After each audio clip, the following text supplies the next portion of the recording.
Christmas நல்வாழ்த்துக்கள். கர்த்தர் உங்களை ஆசீர்வதிப்பாராக. புஸ்தகம் 23ஆம் அதிகாரம் 14ஆம் வசனத்தை வாசிக்க கேட்போம்.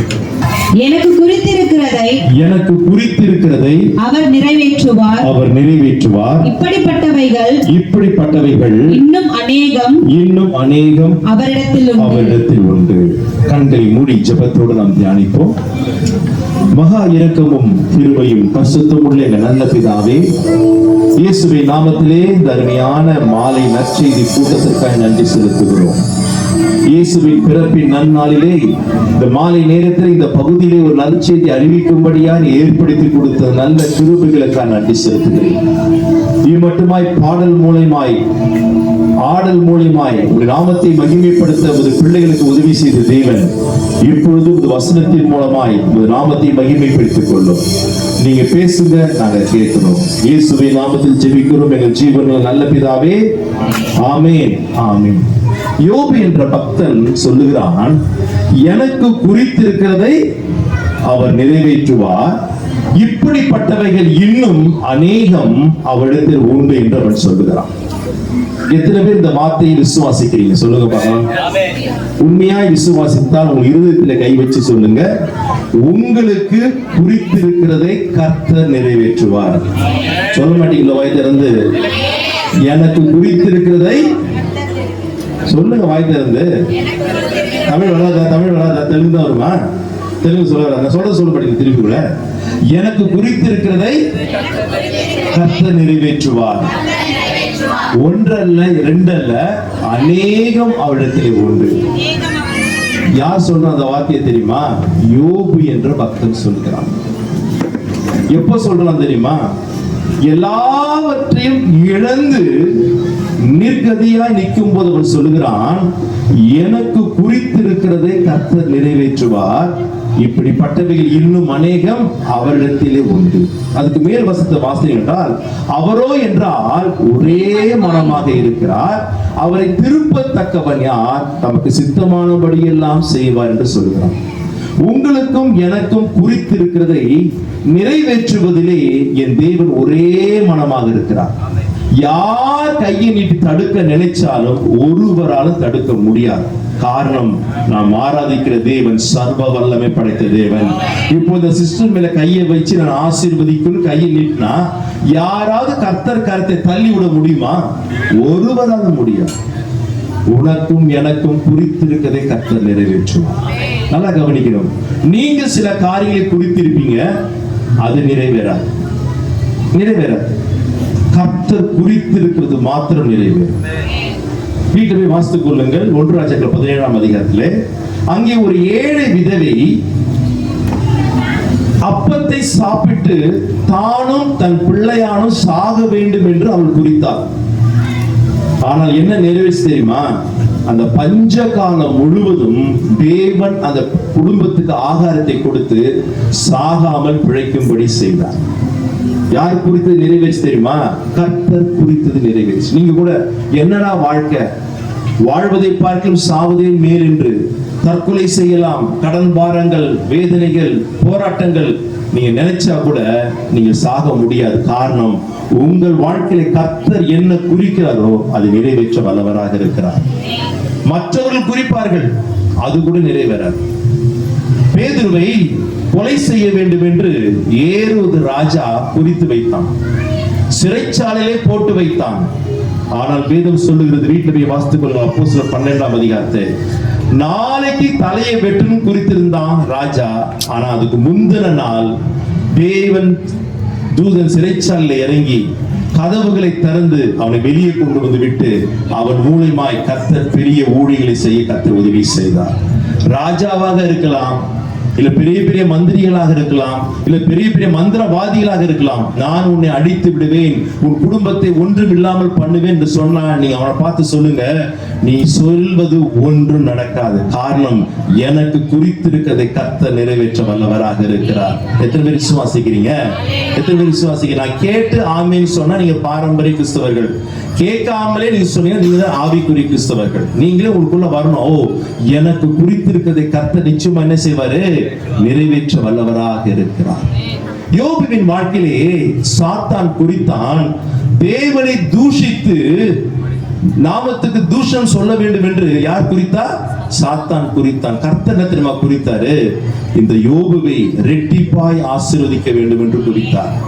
யார் குறித்தது நிறைவேறினது? கர்த்தர். எப்படி நிறைவேறிச்சு? எப்படி நிறைவேறிச்சு? எல்லாத்துக்கும் வேதத்தில் எந்த வாக்குத்தத்தமாக இருந்தாலும் எல்லா வாக்குத்தத்தத்துக்கும் தேவன் நிபந்தனை வைத்திருக்கிறார். அந்த நிபந்தனைக்கு நாம் கீழ்ப்படியும் போது உனக்கும் எனக்கும் குறித்திருக்கிறதை கர்த்தர் நிறைவேற்ற வல்லவராக இருக்கிறார். யோபு பக்தன் சொல்றான், எல்லாம் ஒரே நாள்ல பிள்ளைகள் இறந்து விட்டார்கள், ஆடு மாடு சுதந்திரம் எல்லாம் அழிந்து விட்டது, போதா குறைக்கு சரீரத்தில் இருந்த சுகமும் அழிந்து விட்டது. அப்போ சொல்லுகிறான், கர்த்தர் கொடுத்தார், கர்த்தர் எடுத்தார், அவருடைய பரிசுத்த நாமத்திற்கு ஸ்தோத்திரம் என்று சொன்னான். நமக்கு சின்ன தலைவலி வந்தாலே ஆண்டவரே ஒரு கண்ணு இருக்கா மூக்கு இருக்கான்னு கேள்வி கேட்போம். அவன் எல்லாவற்றையும் இழந்துட்டு சொல்றான், கர்த்தர் கொடுத்தார், கர்த்தர் எடுத்தார், அவருடைய பரிசுத்த நாமத்துக்கு ஸ்தோத்திரம் என்று அவர் சொன்னான். இன்னும் சொல்லுகிறான், என்னை கொன்று போட்டாலும் நான் அவர் மேல் நம்பிக்கையாக இருப்பேன், என்னை சோதித்த பின்பு நான் பொன்னாக விளங்குவேன், என் மீட்பர் உயிரோடு கூட இருக்கிறார், கடைசி நாளிலே பூமியின் மேல் வீற்றிருப்பார், அந்நிய கண்கள் அல்ல என் கண்களே காணும் என்று பக்தன் சொல்லுகிறான். எந்த சூழ்நிலையில நல்லா கவனிக்கணும்.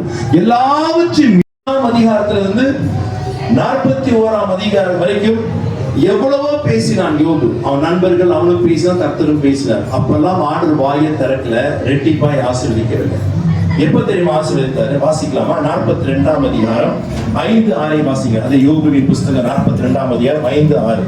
என் காதினால் உம்மை குறித்து கேள்விப்பட்டேன். யோபு சொல்றான், இதுவரைக்கும் கர்த்தாவே என் காதினால் உம்மை குறித்து கேள்விப்பட்டேன், இப்பொழுதோ என் கண் உம்மை காண்கிறது, ஆகையால் நான் என்னை நான் அருவருத்து தூளிலும் சாம்பலிலும் இருந்து மனஸ்தாபப்படுகிறேன். இங்கிலீஷ்ல படிச்சு பார்த்தீங்கன்னா, தமிழ்ல மனஸ்தாபம் போட்டிருக்கு, இங்கிலீஷ்ல படிச்சு பார்த்தீங்கன்னா நான் மனம் திரும்புகிறேன். யோபு சொல்றான், அவனை குறித்து ஆண்டவர் சாட்சி கொடுத்தார், உத்தமனும் சன்மார்க்கனும் தேவனுக்கு பயந்தவனும் பொல்லாப்புக்கு விலகருமான இவனை போல ஒருவனும் பூமியில இல்லை என்று சாட்சி பெற்ற யோபு சொல்றான், ஆண்டவரே இதுவரைக்கும் நீ வல்லவர், பரிசுத்தர், மகிமையானவர், உன்னதமானவர், என் காதினாலே கேட்டேன், ஆனா இன்னைக்கு என் கண்கள் உன்னை பார்த்தது, உம்மை பார்த்த உடனே நான் என்னை பார்க்கிறேன், என்னை நானே அருவருக்கிறேன், இன்றைக்கு நான் என்ன செய்கிறேன்? மனம் திரும்புகிறேன் என்ற மனம் திரும்பின போது ரெட்டிப்பாய் கர்த்தர் ஆசீர்வதித்தார். நம்முடைய வாழ்க்கையிலே முதலாவது ஆசீர்வாதம் வேண்டும் என்று சொன்னால் மனம் திரும்புதல் மிக முக்கியம். இயேசு இன்றைக்கு பிறந்ததன் நோக்கமே பாவிகளை ரட்சிப்பதற்காக இயேசு இந்த உலகத்திலே வந்தார். எல்லாரும் பாவிகள் தான், எல்லாரும் ரட்சிக்க, எவன் மனம் திரும்புகிறானோ அவனை ரட்சித்து யோபுவை ரெட்டிப்பாய் ஆசீர்வதித்த கர்த்தர் என்னையும் உங்களையும் ரெட்டிப்பாய் ஆசீர்வதிப்பார். எப்பொழுது ஒரு மனிதன் மனம் திரும்புகிறானோ அன்றைக்கு தான் அவன் வாழ்க்கையிலே ஆசீர்வாதம் ஆரம்பமாகும். இயேசு அந்த ஒரே காரணத்துக்காக தான் பரலோகத்தின் மேன்மையை விட்டு இந்த பூலோகத்திலே வந்து ஏதோ பிறந்த வாழ்வதற்காக இயேசு இந்த உலகத்துக்கு வரவில்லை, வந்ததை மரிப்பதற்காக வந்தார். ஏன் மரித்தார்? ரத்தம் சிந்துதல் இல்லாமல் பாவம் மன்னிப்பு இல்லை. சிலுவையிலே ரத்தத்தை சிந்தி பாவிகள் மனம் திரும்பும் பொழுது அந்த ரத்தத்தினால் அவரை கழுவி அவரை நீதிமானாய் மாற்றி அவரை ரெட்டிப்பாய் தேவன் ஆசீர்வதிப்பார். நான் உங்கள் மத்தியில் செய்தி கொடுக்கிற பிறப்பிலே கிறிஸ்துவன் கிடையாது, நான் இந்து குடும்பத்தை சேர்ந்தவர். எங்க அப்பா கோயில்களிலே காலட்சேபம் பண்ணுவார், கம்பராமாயணம், மகாபாரதம், புராணங்களை சொல்லக்கூடியவர். அந்த குடும்பத்தில் பிறந்து அந்த வளர்ப்பிலே வளர்ந்தவர். 25 வருஷம் இந்தியாவிலே நாங்கள் போகாத கோயில் கிடையாது. இந்தியாவின் தென்கோடி ராமேஸ்வரம், திருச்செந்தூர்ல இருந்து வடக்கே இருக்கிற ஹரித்வார், ரிஷிகேஷ் வரைக்கும் எல்லா கோயிலுக்கும் போயிருக்கிறோம். 25 வருஷம் எங்க அப்பா கூடயே நான் காலட்சேபத்துக்கு போவேன், கோயிலுக்கு போவேன், அப்படிதான் வளர்ந்தேன். 25 வயசு வந்து 10 வருஷம் 35 வயசு வரைக்கும் கடவுளே இல்லை, கடவுள்லாம் கிடையாது. எஸ்பெஷலி கிறிஸ்தவர்கள் வெளிநாட்டை பணத்தை வாங்கி கொண்டு வந்து இந்திய தேசத்திலே மத பிரச்சாரம் பண்ணுகிறான்னு சொல்லி அந்த 10 வருஷம் மிகவும் மோசமான ஒரு துன்மார்க்கமான வாழ்க்கை வாழ்ந்து, ஆனால் என்னையும் ஒரு நாள் இயேசு ரட்சித்தார். எனக்கும் ஒரு வாழ்க்கையை கர்த்தர் கொடுத்தார். இன்றைக்கு ஒரு முன்பதாக ஒரு விசுவாசியாக மாத்திரமல்ல, கர்த்தருடைய ஊழியக்காரனாய் என்னை தேவன் மாற்றி வைத்திருக்கிறார்.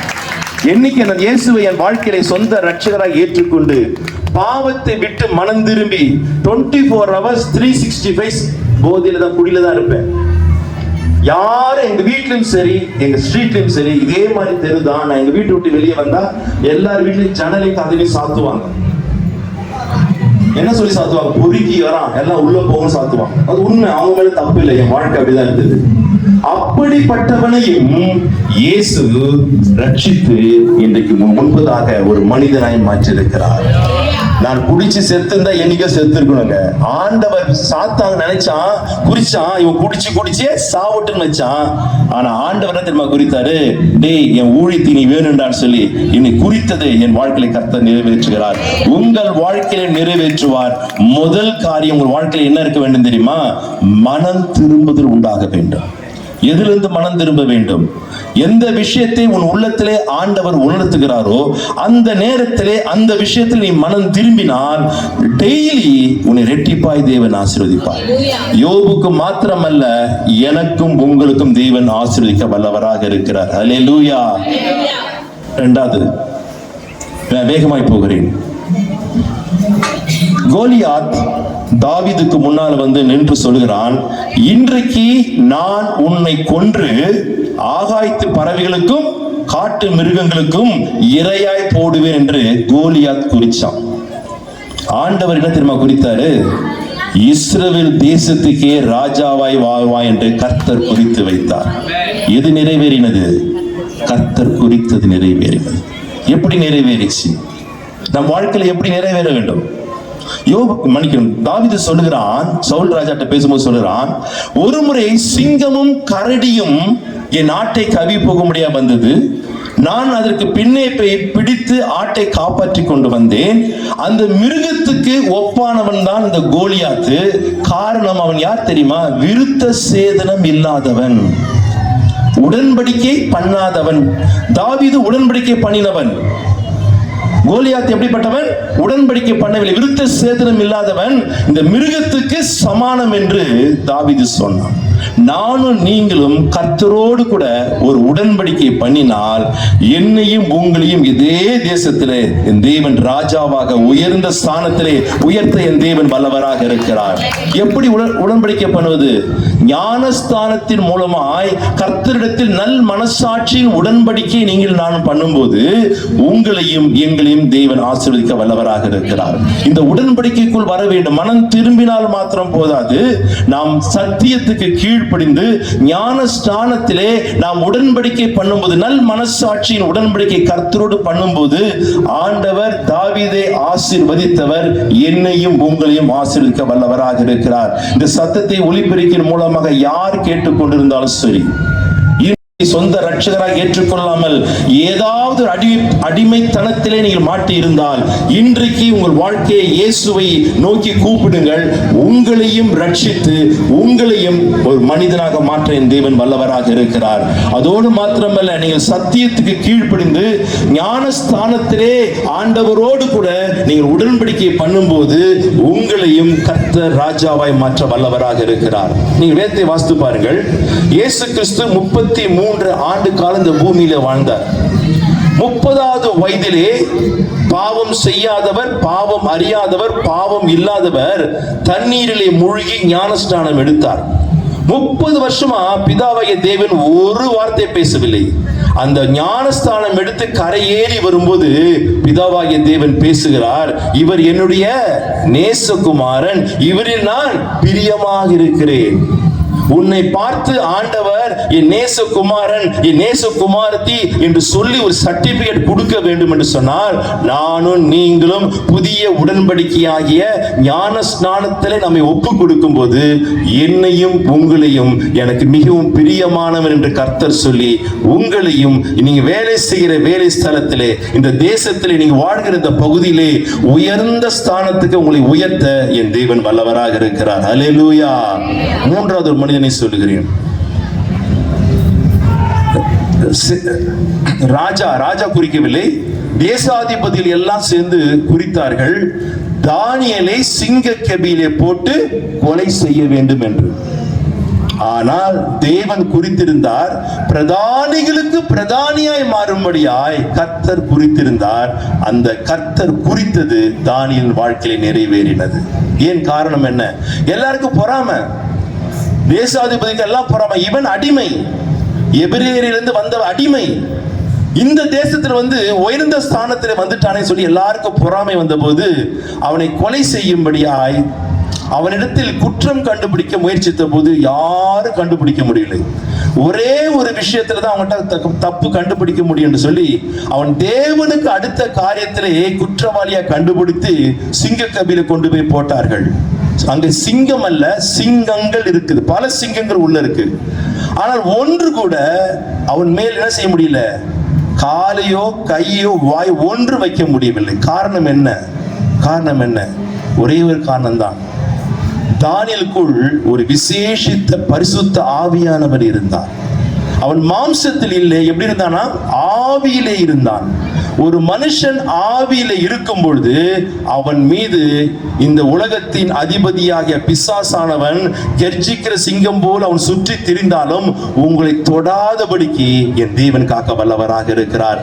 மாம்சத்திலே இருக்கும் போது, மாம்சத்தின் கிரியைகளில் வாழும்போது, மாம்சத்தின் செயல்கள் என் வாழ்க்கையில உங்கள் வாழ்க்கையில வெளிப்படும் போது எளிதாய் சிங்கம் என்னை உங்களை மேற்கொள்ளும். நீங்கள் ஆவியில நிரம்பி ஆவியில நடக்க ஆரம்பிச்சீங்கன்னா ஒரு சிங்கமும் ஒரு வல்லமையும் உங்களை தொடாதபடிக்கு என் தேவன் காக்க வல்லவராக இருக்கிறார். நீங்க மனம் திரும்பினால் மாத்திரம் போதாது, ஞானஸ்நானம் எடுத்தா மாத்திரம் போதாது, பரிசுத்த ஆவியின் அபிஷேகம் பெறாமல் ஒரு கிறிஸ்தவனும் பரலோகத்துக்குள் என்ன செய்ய முடியாது, போக முடியாது. ஜலத்தினாலும் ஆவியினாலும் மறுபடியும் பிறவாவிட்டால் தேவனுடைய ராஜ்யத்தை நாம் என்ன செய்ய முடியாது, காணவே முடியாது. கடைசி காலத்தில் வந்திருக்கிறோம். சபையே, தயவு செய்து விசேஷமா இந்த வருஷத்தின் முடிவில் வந்திருக்கிறோம். தயவு செய்து தேவ சமூகத்தில் காத்திருந்து நானும் நீங்களும் கேட்க வேண்டியது ஒன்னே ஒண்ணு, எனக்கு வீடு கொடு, காரு கொடு, பங்களா கொடுலாம் கேட்க வேணாம். நாம் கேட்க வேண்டியது ஒன்னே ஒண்ணு தெரியுமா? என்னையும் பரிசுத்த ஆவியினால் அபிஷேகம் பண்ணும். மாம்சமான யாவர் மேலும் என் ஆவியை ஊற்றுவேன் என்று சொன்னீங்களே, தாகம் உள்ளவன் மேல் என் தண்ணீரை ஊற்றுவேன் சொன்னீங்களே, என் மேலையும் ஊற்றுகள் என்று கேளுங்க. யோவேல் தீர்க்கதரிசி தீர்க்கதரிசி சொன்னான், மாம்சமான யாவர் மேலும் என் ஆவியை ஊற்றுவேன். 400 வருஷத்துக்கு மேலாக யார் மேலும் என்ன ஊற்றப்படவில்லை, ஆவியான ஊற்றப்படவில்லை. என்றைக்கு மேல் வீட்டு அறையிலே 10 நாட்கள் ஜெபத்திலும் உபவாசம் தரித்திருந்த போது அந்த வாக்குத்தத்தத்தை தேவன் நிறைவேற்றினார். நாம் ஜெபிக்கும் போது, தாகத்தோடு கேட்கும் போது, ஆண்டவர் என்னையும் உங்களையும் ஆவியினால் நிரப்பும் போது எல்லா சிங்கத்தையும் மேற்கொள்ள கர்த்தர் ஒரு பலனை கொடுப்பார். மாம்ச பலன் அல்ல, ஆவியினால் வரக்கூடிய பலன். இந்த 3 அனுபவம் இல்லாமல் ஒருபோதும் எங்க போக முடியாது, பரத்துக்கு போகவே முடியாது. இயேசு வந்தது நோக்கமே, இந்த கிறிஸ்துமஸின் பிரதான நோக்கமே பாவிகளை ரட்சித்து அவரை தம்மோடு கூட பரலோகத்துக்கு எடுத்து செல்லும்படியாக இயேசு இந்த உலகத்துல வந்தார். இயேசு சீக்கிரமாய் வரப்போகிறார். வந்து என்ன செய்ய போகிறார் தெரியுமா? சபையை எடுத்துக்கொள்ள போகிறார். சபையை யார் எடுத்துக்கொள்வார் தெரியுமா? மனம் திரும்பினவர்கள், சத்தியத்துக்கு கீழ்ப்படுத்தி ஞானஸ்நானம் எடுத்தவர்கள், பரிசுத்த ஆவியின் அபிஷேகத்தை பெற்ற இந்த குவாலிஃபிகேஷன் இருக்கிற மனிதனை என் தேவனுக்கு தம்மோடு கூட பரலோகத்துக்கு எடுத்து சொல்ல கர்த்தர் வல்லவராக இருக்கிறார். சபையை நாம் எந்த நிலவரத்தில் இருக்கிறோம்? கிறிஸ்தவன் என்ற பெயர் வைத்ததினால் பரலோகத்துக்கு போய்விட முடியாது. இந்த சபையிலே நான் அங்கத்தினாய் இருக்கிறதுனால் பரலோகத்துக்கு போய்விட முடியாது. நான் இந்த ஊழியத்துக்கான இவ்வளவு கொடுக்கிறேன், என்ன கொடுத்தாலும் சரி, அவைகள் உன்னை ஒரு நாள் பரலோகத்துக்கு கொண்டு செல்லாது. நீ ஒவ்வொரு நாளும் ஆண்டவர் உணர்த்துகிற ஒவ்வொரு குற்றங்கள் குறைகளுக்கு மனம் திரும்பி சத்தியத்துக்கு கீழ்ப்படிந்து ஆவியிலே நடத்தப்படும் போது உன்னையும் என்னையும் பரலோகத்துக்கு தேவன் அழைத்து செல்ல வல்லவராக இருக்கிறார். ஹல்லேலூயா. கூட பிறந்த சகோதரர்கள் குறித்தார்கள். என்ன குறித்தார்கள் தெரியுமா? இவனை கொன்று இந்த குழிகளிலே போடலாம் என்று குறித்தார்கள். ஆனால் என்ன நடந்தது தெரியுமா? தேசத்திலேயே ராஜாவுக்கு அடுத்த ஸ்தானத்திலே கர்த்தர் குறித்து வைத்திருந்தார். ராஜாவே சொல்றான், பேருக்கு தான் நான் ராஜா. எல்லா அதிகாரம் யாருக்கு கொடுக்கப்பட்டது? யோசேப்புக்கு கொடுக்கப்பட்டது. ஏன் கொடுக்கப்பட்டது? நிறைய காரியங்கள் உண்டு. நான் ஒண்ணே ஒன்று சொல்றேன். என் வாழ்க்கையிலும் உங்கள் வாழ்க்கையிலும் அந்த குவாலிஃபிகேஷன் இருந்தால் என்னையும் உங்களையும் இருக்கிற இடத்துல உயர்ந்த ஸ்தானத்துக்கு தேவன் கொண்டு செல்ல வல்லவராக இருக்கிறார். ஒரே ஒரு குவாலிஃபிகேஷன் சொல்றேன், தேவனுக்கு பயப்படுகிற பயம். பாவம் இவனை தேடி வந்தது, இவன் பாவத்தை தேடி போல.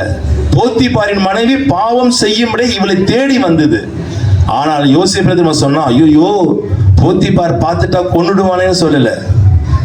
என்ன சொன்னா, என்னை காண்கிற தேவனுக்கு விரோதமாய் பாவம் செய்வது எப்படி? தேவன் என்னை பார்த்துக்கிட்டே இருக்காரே, நான் எப்படி பாவம் செய்வேன் சொல்லி அவன் தேவனுக்கு பயந்ததினால் தேவன் தேசத்திலே உயர்த்தினார்.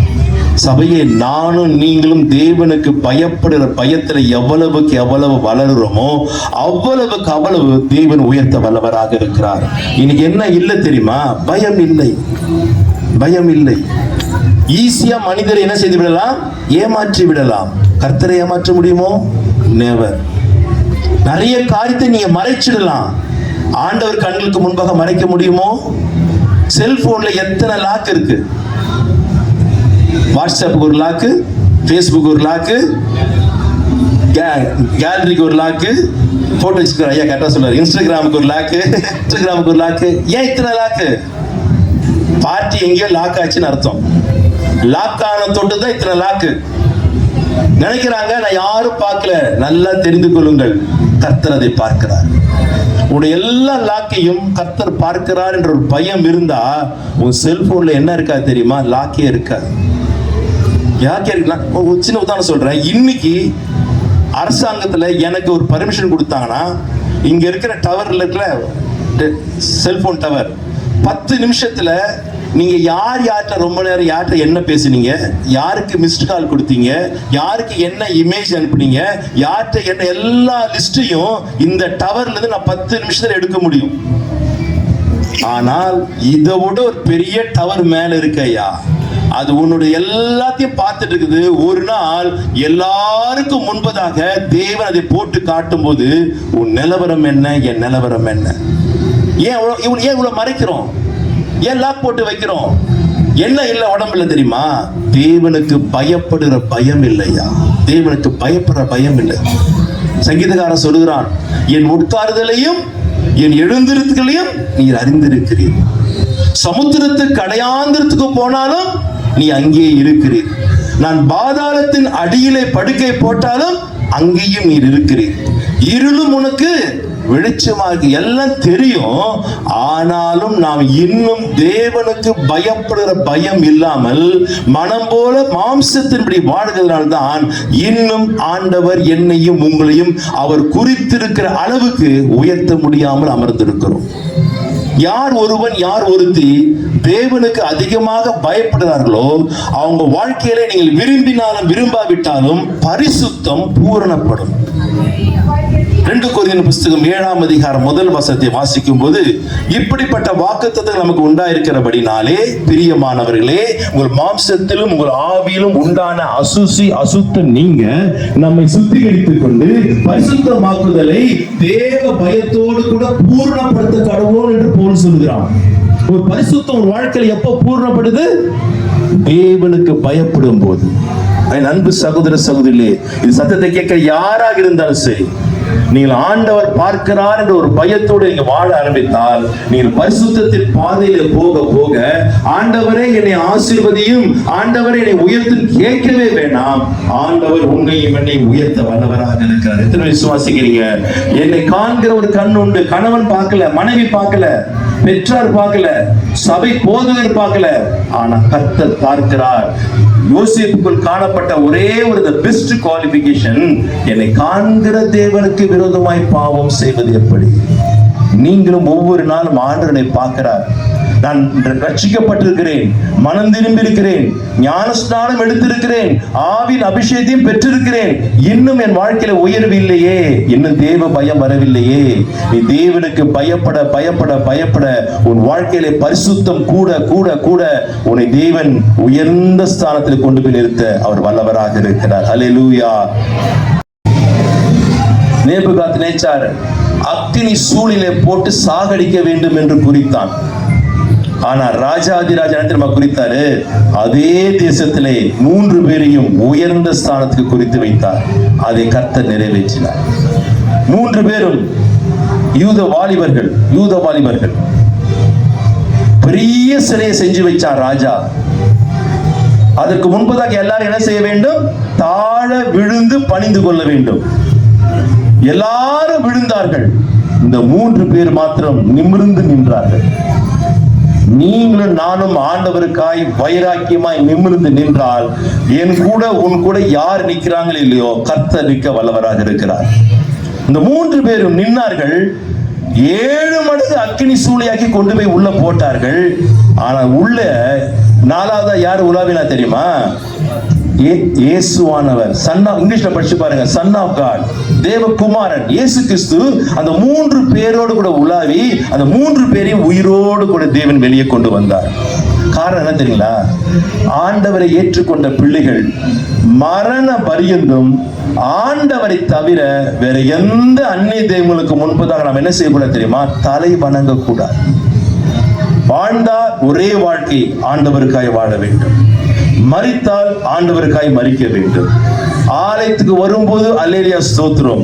வீட்டுல போய் மற்ற காரியங்கள்ல உங்க வாழ்க்கை நிலவரம் எப்படி இருக்குன்னு யோசித்து பாருங்க. பழைய சடங்காச்சாரங்கள், பழைய காரியங்கள், பழைய குடும்பத்தின் பாரம்பரியங்கள் அங்கேயும் செய்கிறோம், இங்கேயும் இப்படி வாழ்வோம் என்று சொன்னால் நம்மளை தேவன் உயர்த்த முடியாது. கடைசி வரைக்கும் இயேசுவை தவிர வேற எங்கேயும் நம்ம என்ன செய்யக்கூடாது தெரியுமா? தலை வணங்காமல் இந்த 3 எபிரேய வாலிபரை போல வைராக்கியமா நின்னால், என் கூட உன் கூட கர்த்தர் நிற்க வல்லவராக இருக்கிறார். நிற்பது மாத்திரமல்ல, என்னையும் உன்னையும் உயர்த்தவும் என் தேவன் வல்லவராக இருக்கிறார். நாம் எப்படி பிரயாணம் பண்ணுகிறோம்? சண்டே வருவதனால் கிறிஸ்துவன் அல்ல. மற்ற நாட்களில் உங்கள் வாழ்க்கை எப்படி இருக்கிறது? மற்ற நாட்களில் எங்கே தலை வணங்குகிறீர்கள்? உள்ள இங்க ஒரு கால், வெளியே ஒரு ஆத்துல ஒரு கால், சேத்துல ஒரு காலா? கர்த்தர் உயர்த்த முடியாது. நீங்கள் நானும் அந்த எபிரேய வாலிபரை போல வைராக்கியமாய் தலை வணங்காமல் நின்னால் தேவன் நம்மை உயர்த்த வல்லவராக இருக்கிறார். கண்களை மூடுவோம், ஜெபிப்போம். ஸ்தோத்திரம். மகா இரக்கமும் கிருபையும் பரிசுத்தமுள்ள எங்கள் நல்ல பிதாவே, இயேசுவின் நாமத்திலே இந்த அருமையான மாலை பொழுதுக்கு நன்றி செலுத்துகிறோம். எனக்கு குறித்திருக்கிறதை கர்த்தர் நிறைவேற்றுவார். இப்படிப்பட்டவைகள் இன்னும் அநேகம் அவரிடத்தில் உண்டு என்று அவரோ வென்றால் ஒரே மனமாக இருக்கிறார். அவரை திருப்பத்தக்கவன் யார் என்று யோபு பக்தன் கேட்டது போல, இங்கே அமர்ந்திருக்கிற இந்த ஒளிபெருக்கின் மாலை வீட்டிலே அமர்ந்து கேட்டுக்கொண்டிருக்கிற இந்த பிள்ளைகள் வாழ்க்கையிலே நீர் குறித்திருக்கிறதை நீ நிறைவேற்ற வல்லவராய் இருப்பதற்காக உமக்கு ஸ்தோத்திரம். சத்தத்தை கேட்டவர்கள் இன்னும் மனம் திரும்பாமல், இன்னும் ஆண்டவராய் இயேசு கிறிஸ்துவை தங்கள் வாழ்க்கையிலே சொந்த இரட்சகராய் ஏற்றுக்கொள்ளாமல் வாழ்ந்து கொண்டிருக்கிறவர்கள் இன்றைக்கு மனம் திரும்பும்படியாய், இயேசு ஒருவரே மெய்யான தேவன் என்றும் அவரை ஏற்றுக்கொள்ளும்படியாய், இயேசு பாவிகளை ரட்சிக்க இந்த உலகத்தில் பிறந்தார் என்பதை அவர்கள் அறிந்தவர்களாய் இன்றைக்கு தங்கள் வாழ்க்கையை ஒப்பு கொடுத்து மனம் திரும்பும் போது யோபுவை இரட்டிப்பாய் ஆசீர்வதித்த அதே கர்த்தர் இந்த சத்தத்தை கேட்கிற ஒவ்வொரு பிள்ளைகளையும் கர்த்தரை ஆசீர்வதிப்பீராக. ஒவ்வொருவரை இரட்டிப்பாய் ஆசீர்வதிப்பீராக. மனம் திரும்பும்படியாய் ஆவியான உள்ளத்தில் கிரியை செய்வீராக. நீர் ஒருவரே மெய்யான தேவன் ஆண்டவரே. நீர் ஒருவரே பாவங்களுக்காய் மரித்தவர் ஆண்டவரே. நீர் ஒருவரே எங்களுக்காய் உயிர் தெழுந்தவர் ஆண்டவரே. நீர் மறுபடியும் வரப்போகும் போது நாங்கள் உங்களுக்கு முன்பதாக இருப்பதற்கு, எங்களை மனம் திரும்புவதற்கு ஏற்ற ஒரு வாழ்க்கை வாழ எங்களுக்கு உதவி செய்யுமாப்பா. இன்னும் சத்தியத்துக்கு கீழ்ப்படியாமல் புதிய உடன்படிக்கையில் தங்கள் ஒப்புரவாகாமல் இருக்கிற ஞானஸ்நானம் எடுக்காத பிள்ளைகளோட கர்த்தரை பேசுவீராக. சத்தியத்துக்கு கீழ்ப்படிந்து உம்மோடு கூட உடன்படிக்கை பண்ணவனாக. அவருடைய உடன்படிக்கை பண்ணாதவன் மிருகத்துக்கு ஒப்பா இருக்கிற வசனம் சொல்லுது. நாங்கள் மிருகமா இல்லாமல் மனிதனாய் மாறும்படியாய் ஆண்டவரே அந்த உடன்படிக்கையை எங்களை ஒப்பு கொடுக்க அந்த ஒவ்வொருக்கும் உதவி செய்யும். இன்னும் மாம்சத்திலே வாழ்ந்து கொண்டிருக்கிற பிள்ளைகளுக்கு ஆவியினாலே ஒரு நிறைவை கொடுத்து ஆவியினாலே நடக்கும்படியாய் ஆண்டவரே, தானியேல் ஆவியிலே நடந்ததினால் மாம்சத்தின் கிரியாய் பிசாசானவர் மேற்கொள்ளாதபடிக்கு நீ காத்துக் கொண்டது போல இவர்களை காத்துக் கொள்ளும்படியாய் ஆவியானவரே இந்த பிள்ளைகளை அபிஷேகம் பண்ணி இந்த ஆவியினால் நிறைக்கும்படியா நான் ஜெபிக்கிறேன் ஆண்டவரே. யோசேப்பை போல தேவனுக்கு பயந்து பாவத்தை வெறுத்து பரிசுத்தத்தில் நிலைத்திருக்க கர்த்தர் உதவி செய்யும். ஷாத்ராக், மேஷாக், ஆபேத்நேகோவை போல ஆண்டவரே எந்த சூழ்நிலையிலும் அந்நிய தெய்வங்களுக்கு தன்னை விற்று விடாதபடிக்கு, தலை வணங்கி விடாதபடிக்கு, நமஸ்கரித்து விடாதபடிக்கு உம்மை மாத்திரம் மரண பரியந்தம் ஆண்டவரே உறுதியாய் பற்றி கொண்டிருக்கத்தக்கதாக நல்ல ஒரு வைராக்கியத்தை நீ கொடுப்பீராக. வந்த ஒவ்வொருவரையும் ஆசீர்வதியும், ஒவ்வொரு சிரசின் மீதும் கரத்தை வைத்து ஆசீர்வதிப்பீராக. இந்த வீட்டிலே அமர்ந்து கொண்டு கேட்கிற ஒவ்வொரு பிள்ளைகள் மீதும் உங்க கரம் அமரட்டும். அவருடைய தரித்திரங்கள் மாறட்டும், வாழ்க்கையில் இருக்கிற கஷ்டங்கள் மாறட்டும், பிசாசின் பிடியிலிருந்து அவளுக்கு விடுதலை உண்டாகட்டும், பாவ அடிமைத்தனத்திலிருந்து கர்த்தர் அந்த நுகங்களை முறித்து போட்டு உம்மை ஏற்றுக்கொள்ளும்படியாக கர்த்தர் உதவி செய்கிறார். கையின் பிரயாசங்களை ஆசீர்வதிப்பீராக.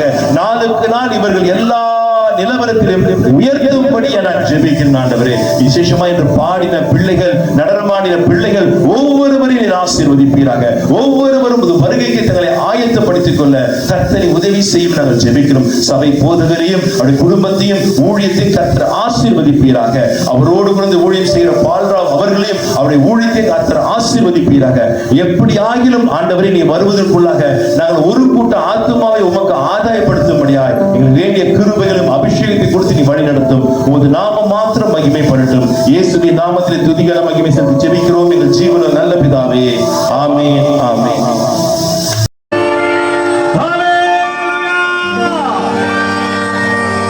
Wish you happy Christmas. Wish you happy Christmas. Wish you happy Christmas. Happy Christmas. Happy Christmas. దేవుడు మనందరిని దీవించిన గాక. ప్రార్థన చేసుకున్నాము. ప్రేమ కలిగిన మా తండ్రి, పరిశుద్ధుడా, మహోన్నతుడా, మంచి కాపరి వహించిన మా గొప్ప దేవుడా, ఈ క్రిస్మస్ సందర్భంలో మీ సేవకులు చాకోబాయ్ గారిని మా మధ్యకి తీసుకుని వచ్చి మీరు అందించిన చక్కటి సందేశాన్ని బట్టి నీకు స్తోత్రాలు. అనేకులు చిన్నపిల్లల మొదలుకొని నాట్యమ ద్వారా, పాటల ద్వారా, వాయిద్యముల ద్వారా, ఆరాధన ద్వారా నేను మహిమపరిచి మీ జన్మదినోత్సవాన్ని ఆనందంగా, సంతోషంగా, సమాధానంగా మేమందరం ఏకీభవించి జరుపుకునే కృపిచ్చావు నాయన. నీ పాదాలకు స్తోత్రాలు. మా గ్రామాన్ని, మా ప్రజలని, కుటుంబాలని, ఈ కుర్లిపేటలో ఉన్న ప్రతి కుటుంబాన్ని మీరు దీవించండి అయ్యా. శాంతి సమాధానాలతో నింపండి. ఆరోగ్యము, ఆయుష్కాలాన్ని మీరు దయచేయండి. పరిచయం చేసిన బిడ్డలందరినీ మీ చేతులకు సమర్పించుకుంటూ మీ ప్రయాసము ప్రభువునందు వ్యర్థముగా దన్నావయ్యా. వారి వారి ప్రయాసములకు తగిన ప్రతిఫలాన్ని యేసుక్రీస్తు నామములు వారికి అనుగ్రహించబడను గాక. వారి వారి ప్రయాసములకు తగిన ప్రతిఫలాన్ని మీరు దయచేయమని, ఇప్పుడు వచ్చిన ప్రతి కుటుంబాన్ని మీరు దీవించి ఆశీర్వదించండి. మరలా తిరిగి వారు వారి కుటుంబాలకు వెళుతుంటున్నప్పుడు ఒట్టి చేతులతో వెళ్ళకుండా నాయన, ఒట్టి ఖాళీ పాత్రలతో వెళ్ళకుండా నా ప్రభువా, ఇదిగో నిండారని వర్తమానాన్ని హృదయంలో ఉంచుకొని, దావీదు కుమారుడైన యేసు నాతో ఉన్నాడు, నా వెంట వస్తూ ఉన్నాడు, నా కుటుంబంలో అడుగు పెడితే నాకు నెమ్మది, శాంతి, సమాధానము కలుగుతుందని విశ్వాసముతో బిడ్డలు ఎక్కడి నుంచి వెళ్ళుటకు సాయం చేయండి. ప్రతి ఒక్కరికి నీ సన్నిధిని వారికి తోడుగా ఉంచమని పునరుద్ధానుడైన యేసు నామములో ప్రార్థించి అడిగి వేడుకుంటున్నాము తండ్రి. నా ప్రాణమా యెహోవాను సన్నతించుము, నా యంత్రములు సమస్తమైన పరిశుద్ధ నామ సన్నతించుము. నా ప్రాణమా యెహోవాను సన్నతించుము, ఆయన చేసిన ఉపకారంలో దేనిని మరువకము. ఆమేన్. పరమ తండ్రి అయిన దేవుని ప్రేమ, కుమారుడైన యేసుక్రీస్తు వారికి దైవమైన కృప, పరిశుద్ధాత్మ దేవుని యొక్క త్రియేక నామములో దేవుడై ఘనత్వము కలిగి పశుపాలలో జన్మించిన త్రియేక దేవుని నామము అందరికీ, లోకమంతటికి సదా తోడై ఉండునుగాక.